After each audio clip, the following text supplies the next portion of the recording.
Hey, thank you all for joining us live. I am here with Jimmy Newson of Moving Forward Small Business, the impact producer himself.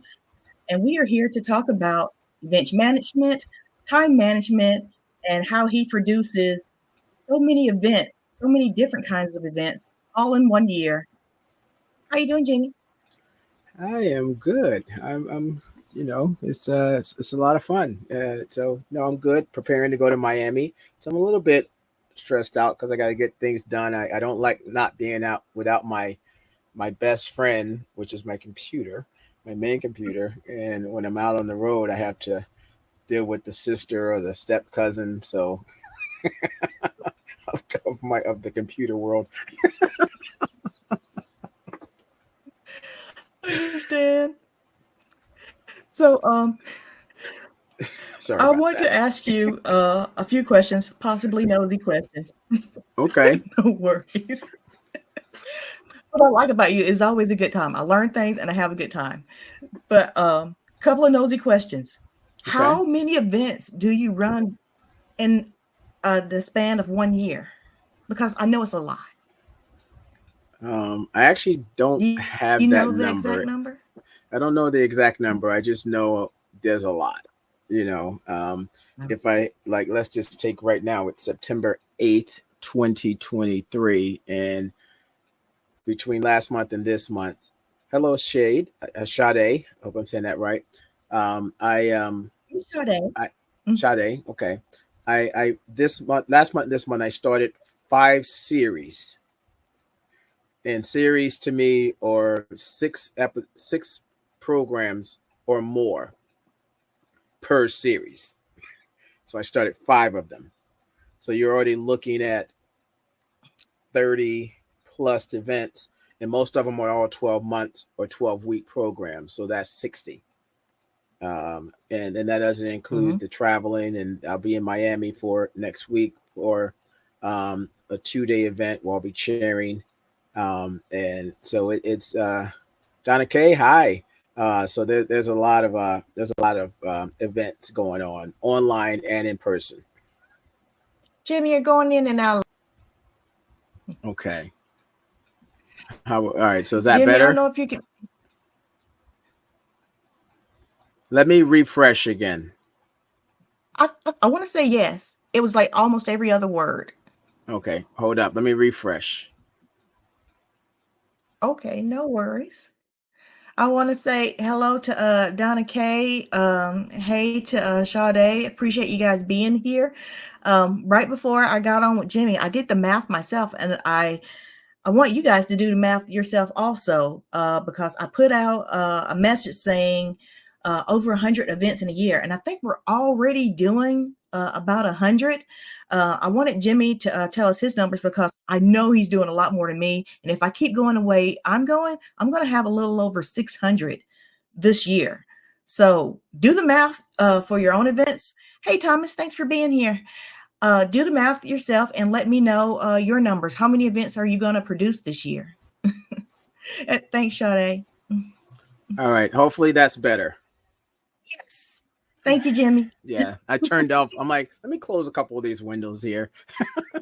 I got like 7 things going on. I'm like, yeah, we don't need them right now.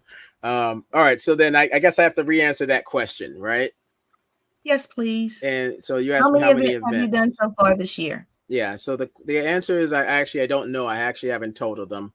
This between last month and this month I started 5 series. Um, in person and online, and these are all under my company, not even including partners.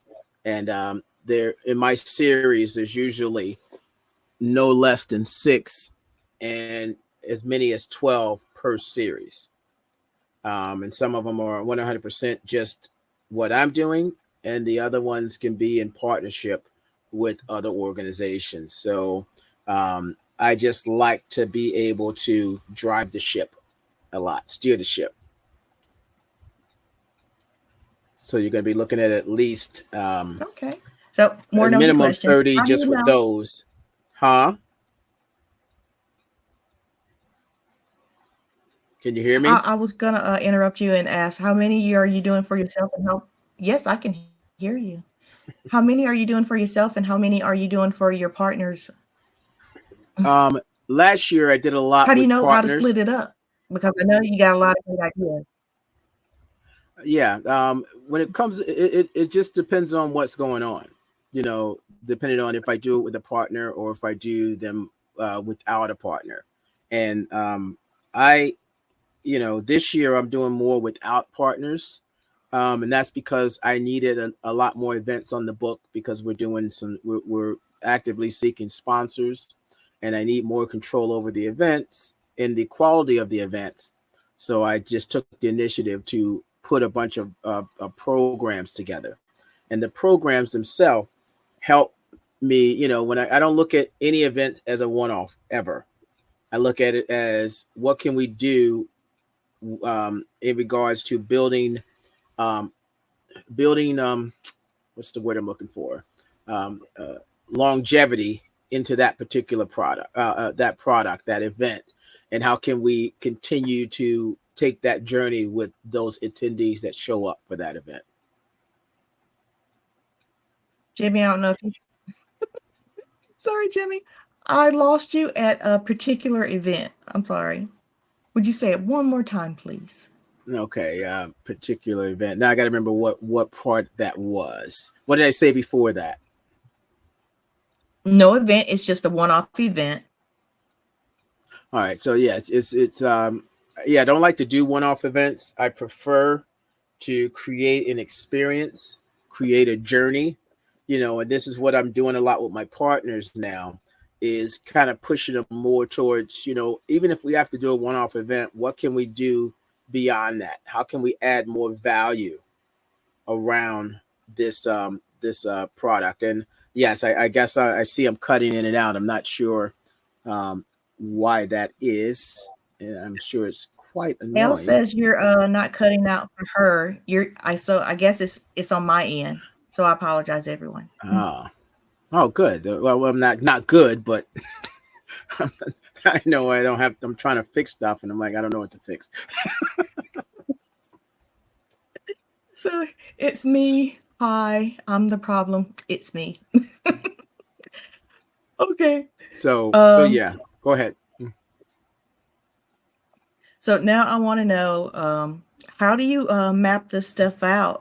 Because I know it's not just your series. I know you're doing workshops also. I know you're doing conferences, you're doing speaking gigs, you're doing interviews. Thank you for squeezing this in for us. I appreciate that.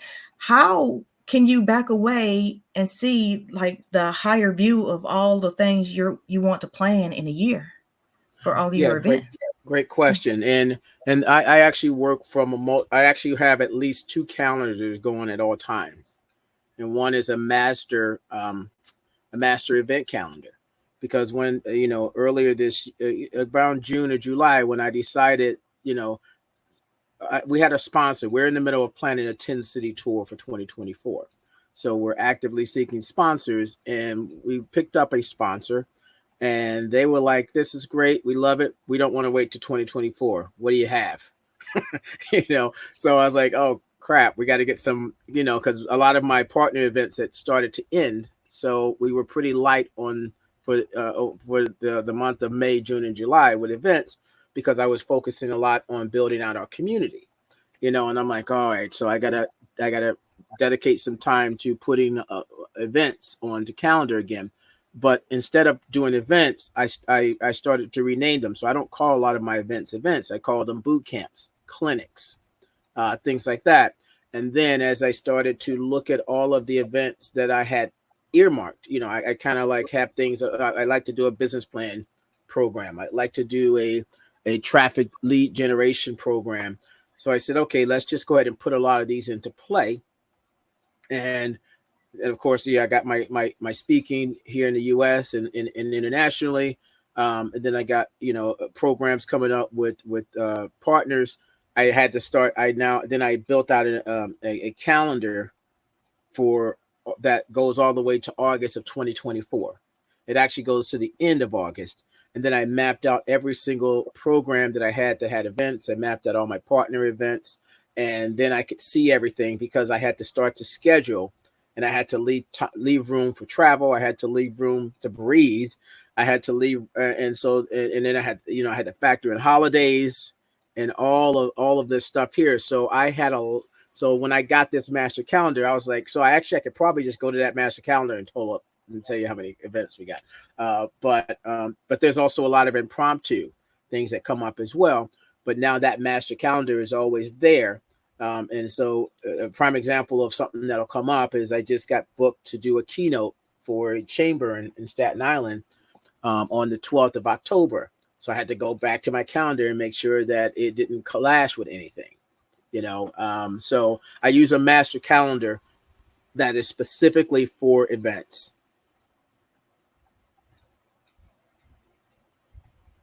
It's like, wow.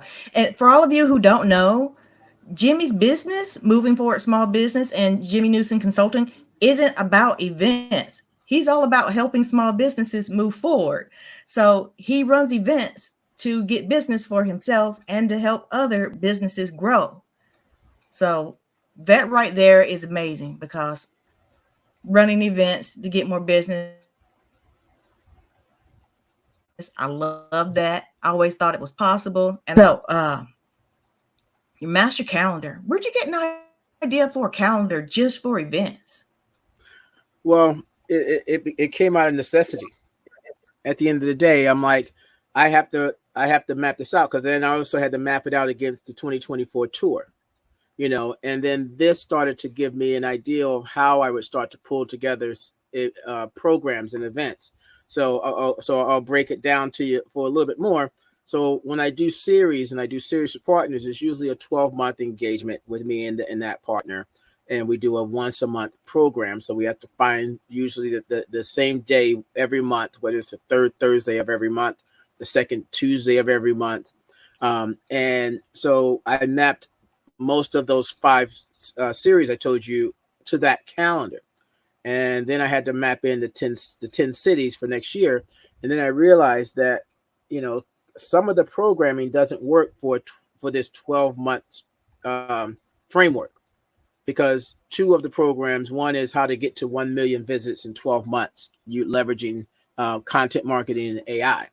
So that launches in 2 weeks. And then I just launched a business plan uh, program to so you can have your business plan done, with the help of me and the community. And then I realized no one wants to wait 12 months to try to figure out how to get to 1 million visitors, and no one wants to wait 12 months to create a business plan. So those two particular programs I had to modify, and I said, let me make them 12 weeks. So it's a 3-month program, which is doable for me to teach everything they need. But then the remaining 4 to 12 months is just Q&As, special guests, training sessions, and all that. And then I put a price on those too. Normally, a lot of my events are free. These are the first time I'm charging for boot camps. But there's value there, because the value is in not, is in the accountability. So now, and that's how I was able to, because I looking at this master calendar, I was able to start to tweak every aspect of all of my events and go, what event makes a great 12-month program? What event has to be 12 weeks, but can I still call it a 12-month program? Yes. And so regardless of the fact that if they come in month 6, everything is now on demand, but it's still the same price.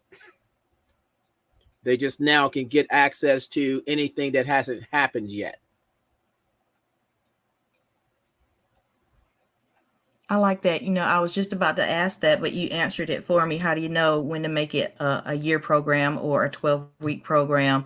And I had forgot all about the on-demand stuff. I mean, there's a reason why I'm in Jimmy's program, Moving Forward Small Business Strategy Alignment.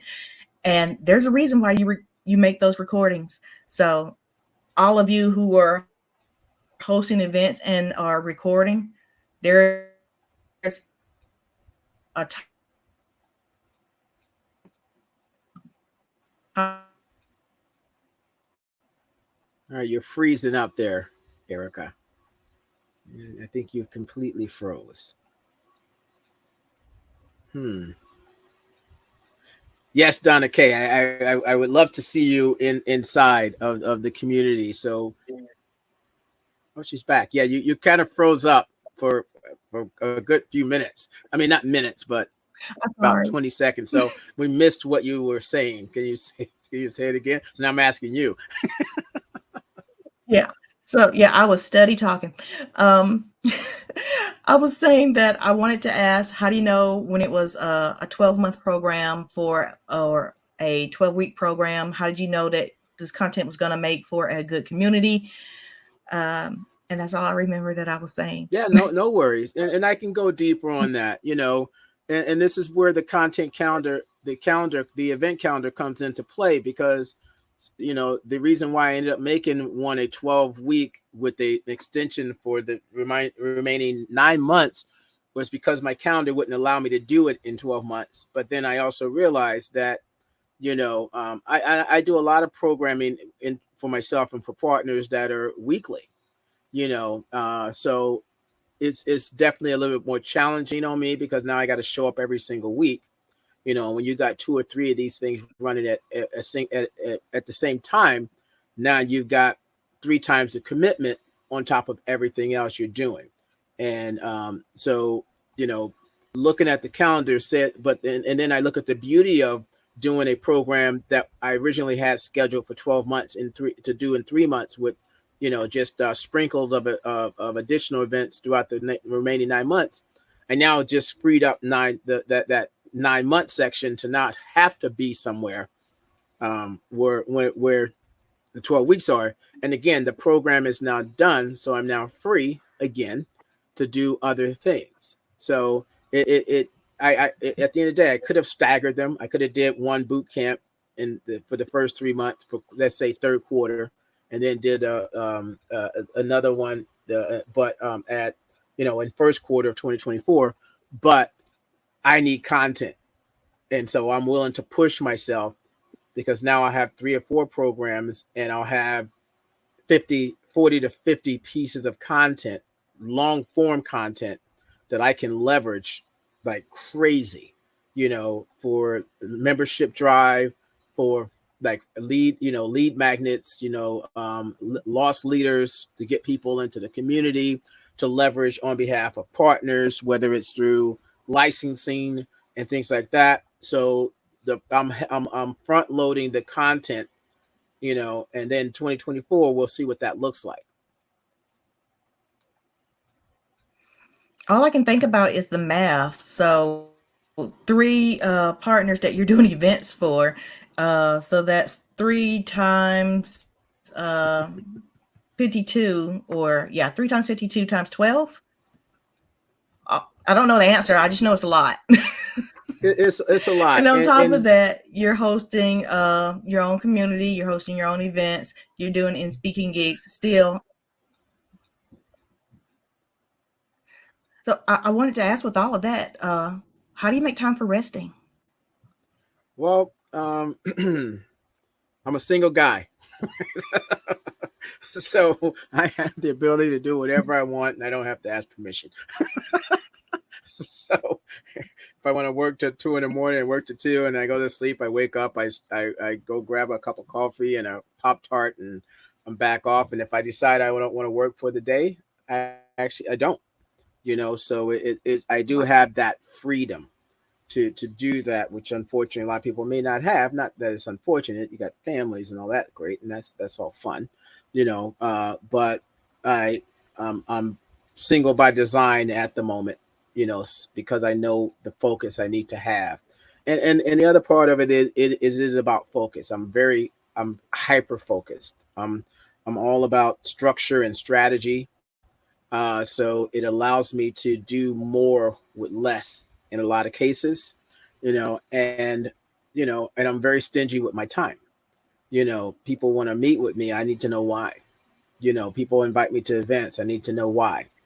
I need to know who's there. And sometimes they may not take it the right way, but at the end of the day, you have a vision, you have a mission, you have things that need to be accomplished. And when people don't, if they can't get your on your on your page, then they can't be there. And Sade, I'm glad you like that structure and strategy. Absolutely. I'm all about that big picture thinking. I have, I did a thing that's in our program called the $10,000 an hour uh, strategy. You got to move from $10 an hour work to $100 an hour work to $1,000 an hour work to $10,000, and everything that you do has a value. And then when you know what that value is, that doesn't mean that just because it's less that it's not as important. It's just that you should not be doing it. If you're the leader, if you're the person that's responsible for the direction, the vision, the growth of the organization, that's where you have to start to spend more of your time. So as you become aware of these things, you can start to push some of that stuff off. And that's where, we have a very small team.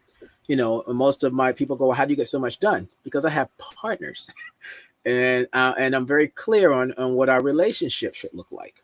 And I think that's where you try to leave things up to whatever happens. There's no such thing as in my world as whatever happens.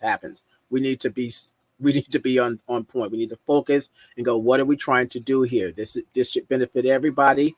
And if we don't address the elephant in the room or all the other little whatever you want to call them, there's going to be problems. There's going to be issues. People are not going to be happy with each other at the end of the day, and there's going to be animosity and all this other stuff. You have to avoid that from the beginning. I hope I actually answered your question.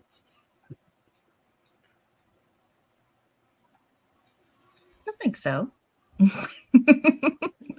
So, with all you have done and the partners that you partner with, tell us about the automation, because I know you're a fan of no code automations. I know you're a fan of AI. Can you tell us what you're working with to help you get so much done with a small team? Absolutely. And so let's take a step back. Moving forward, small business is my organization, if anyone doesn't know. And our three pillars are innovation, technology, and strategy. Those three things together give a small business their superhuman strength, okay? Their power. And so I'm all about that technology because it gives us the ability to compete with bigger brands. It gives us the ability to partner with organizations 10 times our size. And we walk in as the giants, you know. So, as far as AI is concerned, well, first of all, AI is in everything. My business plan software has AI embedded. Um, uh, um, I use Grammarly. It's now AI fortified. Email. Everything is AI fortified today. So it doesn't matter what tools you're using, as long as you understand what power does that give you. So as far as AI actual tools, I don't use Chat GPT. A lot of people use that. I don't use Chat GPT, and the reason why I don't use Chat GPT directly, and I might play around with it just so I understand a little bit better. But to me, it's like the wild, wild west. Okay, and it is it's there's no it's great, but it needs structure. So I leverage tools that have AI embedded in them, that have Chat GP embedded in them, because they come with more structure. There's that word again, structure. Okay, so when it comes to content writing, two of my favorite tools are AnyWord and ScaleNut, and I use them independently for different things, depending on what I'm trying to achieve. When I write my series, I use either one of these tools, and instead of just asking it to do one thing for me, everything is broken down into separate questions. So I'll build my programming and training step by step. I'll ask it questions like, give me an overview for a business plan training program for a very specific audience. And it'll do that. And I go, I wanted them bullet points. And then from there, then I'll put that into a Word doc. Then I'll drop it back in and go, give me a breakdown of each step. I want an opening paragraph. I want a title. And I want 3 bullet points, 3 things that they will learn from each one. And then that builds that part out. And then I'll say stuff like, give me a quote from a famous person and relate it back to this topic, like things like that. And it just finds things from Richard Branson and the Dalai Lama. And then you're like, holy crap, it would have taken me forever to find this stuff. And so where before it would take me 2 days to build a program, I can literally build that program in probably 30 minutes to an hour. So I think we may have lost Erica. So Anna, okay, you use Right Sonic, and I guess at the end of the day, as long as you know how to leverage the tool, the tool is only as good as the person using it. So prompts are everything, and intent and fully having a clear, concise understanding of what you're trying to do. So I'll ask a question, it'll give me some gibberish. And then at the end of the day, I have to go, no, that's not what I meant. So I rework the prompt until I get the answer I'm looking for. Now, the other aspect when it comes to AI, and especially writing tools, generative AI tools, um, it's a moral thing that you also have to think about. And the moral thing is, do not try to write stuff, use AI to create stuff that you have no business creating, that you have no understanding in, because the AI tool will get it wrong. And you don't want to get called out on that, especially in a business to business relationship. There's nothing worse. Your credibility is literally shot. So when I have AI is not meant to replace us. It's meant to help support us and make our lives easier. A tool like ScaleNut or AnyWord or most likely Right Sonic can help you do. Um, it can help you do the work of anywhere from 2 to 5 people. Or and decrease your time by 90% in some cases, depending on how fluent you are in the tool. So so writing tools. I use Active Campaign. I use nurture sequences out the bazinga, whatever that might be. And these tools allow me to, when you've got, let's just say you got 5 series going, I need those sequences running. And I got to write all that content, and then I'm back in my AI tool, my writing tool. So there's so many different ways that I can leverage Bros. technology. But that was really good. I wanted to ask him what was his 3 pillars again, and could he tell us how he came up with his 3 pillars for? Please let me know if you can hear me in the chat. So I can find out if I'm froze or if Jimmy's froze. I can hear you. Can you hear me? If I'm froze, I'll refresh. Yeah, you I might just want to rehooked up my refresh. internet cables. Okay, thank you, Sade. I appreciate you. You can hear us both. I cannot hear Jimmy at all. Oh, you can't hear me? Or see Jimmy. Hold on. Oh, I only love tape when it works. Well, so All right. yeah, I will refresh, and I hope I don't kick you all out, but I'm going to refresh right now. Oh,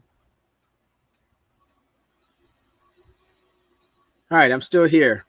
All right, this is good. Let me see what we got in the questions. Yeah, make sure to read what the. Yep, absolutely, Anna.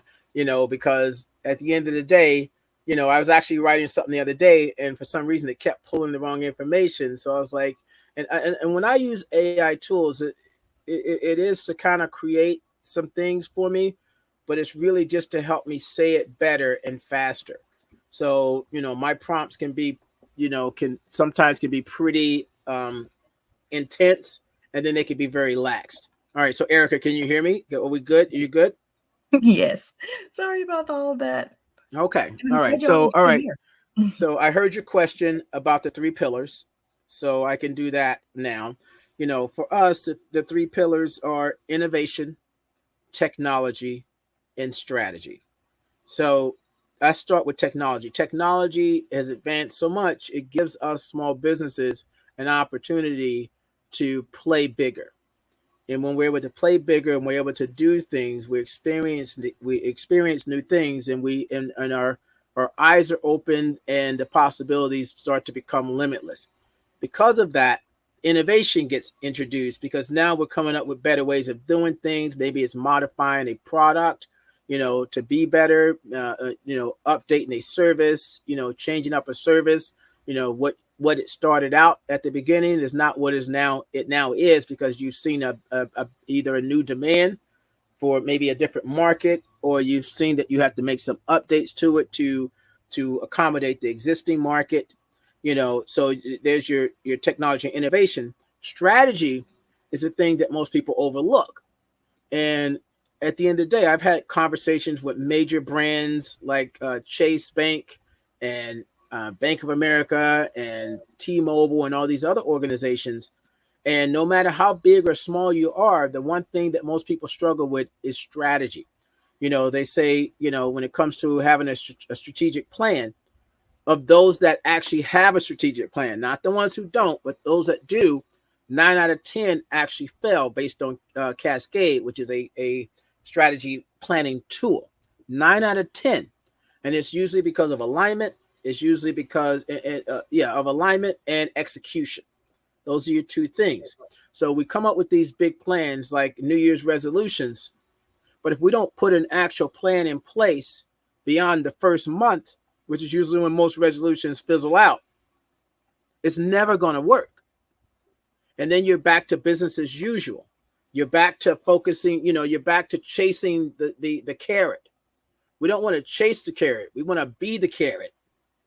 Be the carrot. Okay. Okay. So we have to control every aspect of the process, but it starts with strategy. And so you don't have a digital marketing problem. You don't have an HR problem. You don't have a finance problem. You typically always have a strategy problem. And if you understand strategy and you leverage strategy the proper way, you move forward at the speed of light. 2, you know what to say no to.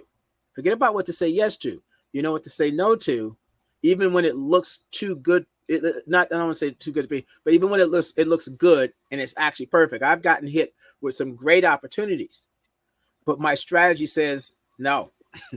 That is going to take us off the path. Great opportunity doesn't align with the path. The answer is no, or not. At least say not now, unless you can figure out a way to make it work with my strategy. This is my strategy. If it can't work with my strategy, no. And you have to stick to your guns on that.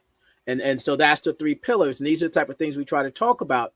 And everybody has a strategy, whether they know it or not. It's just a matter of, have you come to terms with it? And now are you going to take it by the horns and steer it yourself? Or are you going to let the strategy steer you? I like that. I wonder how hard would that be for me to put up my pillars, stick to my guns, and say, no, this opportunity isn't for me unless you can make it fit into my strategy. I like that, but I'm wondering, how easy was that for you? Because I see you doing it and I see it working for you. So it becomes easier. It's not. When I got to New York in 1996, ladies and gentlemen, it is 2023. I can't believe I've been here that long. I was this little naive kid who made his way to New York through Florida from Indiana. So I was green. I was so green, I'm not sure if I was black. I was just green. And so so I took a lot of lumps. And lumps are what you need sometimes, because after a while you're going to say, enough of this. I know. And you start to toughen up, and you start to realize, and again, this is where strategy comes into play, because you have to look at it and go, what went wrong? Now you're strategically thinking, how can I avoid that? What should I have said? So it is it's kind of an unorthodox way of looking at it, but it's a start. You're starting to become self-aware. And then after a while, you're going to get tired of missing those goals. You're going to get tired of being on the short end of the stick, and you have to, and it's not something sometimes even a person like me can teach you. You just have to get fed up and then go, enough is enough. Now you're seeking out the opportunity to go, how can I maybe I don't have enough internally to do it, but I know it needs to be done. You have to come to the conclusion that you want to take this into you want to take control of this, and again, when I'm talking to people, sometimes it can seem I come off a bit harsh when I'm kind of very a matter of fact, but that has become part of my personality. And I actually kind of like it, because it does save me from people who will waste my time, who will not do what they're supposed to do. And I'm not talking about just normal people. I'm talking about people in top positions that will string you on for months, realizing that they have no intention of ever doing the project with you. And it's frustrating and it's hurt and it hurts, and I've been on that end. So I have to build in safeguards to help protect myself and see those signals in advance so I can go, I gotta make sure that this doesn't happen again. So Anna, I feel you. Yeah, you having that? And there's no, and unfortunately, like I'm doing this with now. I have two partnerships, and I have two partners that were supposed to do things this week, and neither one of them did it. Now I have myself a bit of a dilemma here. I haven't decided what I want to do about it yet, but I do need to make sure that they understand I mean business. And this is where it comes from. So let me do it like this. I got my feelings hurt one time. Ooh, that's poor Jimmy. But it was 100% my fault. So I had a really great client, and we're still good friends. They moved away, so they're no longer my client. But I was doing video production at the time, so I was working on a huge project for them, and I was supposed to give them a number of that project by a certain date. Something came up, and I didn't get it done in time. I think I was probably going to be behind a few days. I didn't really tell them that. I just assumed that it was okay. And when he came to me, he was like, "I'm a bit disappointed." So I'm like the dog where your head's down, and that. But the part that stood out to me, he goes, "You are a valuable part of this team." It was the first time I felt like a part of a team for a company I didn't work for, per se. I was an independent contractor. He goes, "You're a part of the team. So I need you to understand that when you miss something that you told me you're going to do, it doesn't affect me. It affects the system. It affects everything else. So someone needed what I was going to give what you give me to someone else who also now has a job to do with what I give them that you gave me. So now you cause a chain reaction to the entire system." That was the wake-up call. And that's how you got to explain it to people. It's not personal, but if you tell me you're going to do something at this time, I needed to get it done, because it's not just me. It also affects other people's jobs. And now everybody is on hold because you missed something. So if you can explain that to people, then they'll be more apt for if they want to screw people over, excuse my language, you're not going to be one of them.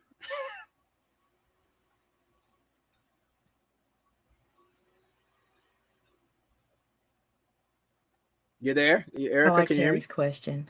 Do what you say. Yes, I can hear you. Okay. I was just saying that I like Harry's question. Do what you say you're going to do. Mm, mm. Yeah. And understand things come up. Can you still So, hear me? Oh, yeah. Yeah. And understand that things come up. So it's not like you can't say, "Oh, something came up." You just have to communicate that and then go and then offer up the next step. So I was working with this big partner that I've now officially stepped away from, really big partner. And I felt like they massively disrespected my time, and at the end of the day, I had to make a decision, because I go, they're not allowed to treat me like this, because I bring a lot of value to the table, so sometimes you got to walk away, and sometimes it's hard to do it because it's a big contract opportunity. It's a big this and that, but you have to keep your integrity intact. okay.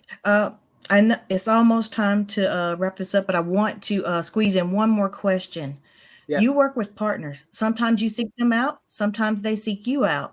How do you know which events to make for them or to squeeze in? Do they ask, can they be a part of the events you already have going?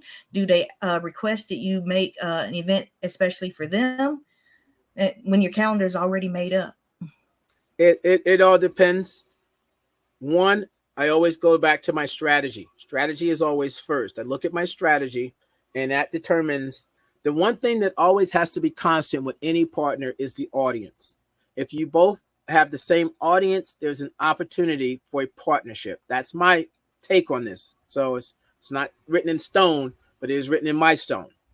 And if we don't have audience alignment, or at least some level of audience overlap, there is no opportunity to work together like as a partner, as a strategic partner. We still have a great relationship. We can refer people to each other. We can get together and have coffee or a drink. But all partnerships start with alignment of the audience. And then from there, so that's always the first gauge for me with, do I think about working with you or not? You know, and when they come to me, like I have a call today at 2 o'clock Eastern time with a bank that reached out and was like, I think we can work together on the audience you serve. Great. I don't know what it is, so I'm going to sit back and listen, because for me, it's a bank. So I hear sponsor dollars, and but partners are not, and I say that jokingly, but partners are not money for you. They're opportunities for you to serve an audience, and they tap into that audience through your expertise, so they should pay for it. Okay, that's right, Anna. Make it rain on them. Make it rain on them. Make it rain on me. Let it come down. Okay, so it's it's so the partnerships can come in many different forms, and it really becomes a conversation. And yes, you have to take into account, again, going back to that master calendar, looking at what are they going to provide. The best thing I can provide, the thing I like to provide the most sometimes, is just the ability to be the speaker, to be a face, to be that, because that's sometimes what most businesses are missing when it comes to outreach, and the whole thing around influencer marketing and things like that. It's just that we, as influencers, we have to deliver, we have to prove some level of ROI. So all these things start to come into play. So at the end of the day, it's still always about the strategy. What is my strategy? What is the big picture? And how does everything apply to that? So I have a certain set of criteria when I look at a partner, whether they come to me or I go to them. They have to have an audience. I do a lot of research. Do they have content? Because if they do have content, I want to watch the content and go, can I give them content that's more engaging? If they don't have content, then the conversation becomes, how can I help them start using content and make life easier for them? What I do is I make life easier for people when I partner with them, because I have a marketing background. I think like a marketer and not like the owner of a company who has no idea what marketing really is. So I have those advantages. So you figure out, well, what are your advantages? And if everybody here is in event planning, well, you're most likely wearing a marketing hat, which gives you a huge advantage, and you have to leverage that information. So, the criterias are, here's our objective. Here's our big vision. Our vision at Moving Forward Small Business is to be the #1 strategic support system for small business owners, entrepreneurs, and business professionals globally. That's our vision. So our mission is to save 1 million businesses from failure by 2050, leveraging innovation, technology, and strategy, our 3 pillars. Okay. Now, in order for me to make that vision come through and push that mission, I have to be in front of as many small businesses as possible between now and 2050. If God forbid I live that long. Okay. So that becomes part of the driving force. So if somebody comes to me and they've got, 150, 200, or a million people in their network that are business professionals to some degree, now we're on the right track. Now let's talk partnerships. So what do you bring to the table? What do I bring to the table? And I'll share a little secret with everybody on here based on the conversation I've had with small businesses and large businesses. There's one thing that every single one of these organizations struggle with: content. Small businesses struggle because they don't have enough resources to produce enough content. So if we can partner with them because of their uniqueness, we can help them, and that helps us. Larger organizations struggle with content, but not because there's not enough of it. I mean, not because they can't produce it. They just need better quality. And if they're not experts in the things they want to talk about, that's where you come in as an expert of whatever it is that you're an expert in. And so let's take a bank. Let's take Capital One Bank. I was talking to one of my trainee clients, and she I said, look, let's look at Capital One Bank as a potential place for you to speak. And she goes, well, they cater to everybody. I go, no. I go, when you go to their website, they have stuff for teenagers, they have stuff for college students, they have stuff for business owners in their 30s to 50s, and they have stuff for retirees. I go, you focus on retirees. I go, so you help them create content to build a better relationship just with the retirees. You don't focus on the rest of that. They're going to have somebody else for that. Let them bring you in as the expert for that very specific target audience. I know I just went off on such a tangent. So go ahead. No worries. So, Jimmy, if you were wondering why I brought you here, everyone, if you're wondering why I brought Jimmy here, it's because Jimmy has the answers. Just that's plain and simple. Jimmy has the answers. So, Jimmy, tell everyone where they can find you, like your favorite social media hangout spot, and tell us a little bit more about Moving Forward Small Business. Sure. So my favorite social spot is LinkedIn. There you can be free to take care of business. Okay. Facebook, Instagram, all that stuff is cool, but I'm a LinkedIn guy. So please connect with me on LinkedIn. And Moving Forward Small Business is all about action. So we're again looking at those three pillars. Our programming is built around strategy. So every month we do a 4-part framework. At the beginning, we launch a new topic, and then a week later we have a call on it. So at 1:00 we have the call today for the month of September, and then a week after that we usually do 5 days of implementation on that topic, and then at the end of the month we have a conversation. And so Erica's been great at showing up on most of that. So thank you for being there. And then, of course, we have other programming and whatnot as well to kind of supplement that. So at the end of the day, we want you to just take action. We pay for a lot of programming that we never use, programs, we're in a lot of things. And so we have to stop doing that. We have to look at how do we leverage, what we're already using for what it was meant to be. So, we pick topics, based on those frameworks we pick based on what we're hearing feedback from the audience. So last month we did time management, because at the end of the day, if we don't focus on managing our time better, that's probably the most valuable asset we have as business owners, as entrepreneurs, as small business professionals. So, we're picking those type of topics. In addition to this month, we're focusing on AI and email nurture sequences. So sometimes we'll do something very specific, and then sometimes we'll do something that's a little bit more brand, more broad. Donna K, can you send the link for 1 p.m.? If you sign into the community, Donna K, and just click on, scroll down to the event section, you'll be able to see that link. And if not, just message me inside the community. Okay. So that is the case. I should probably drop the link to the membership for anybody that wants it. And, but we're all about action. So I share this type of information freely.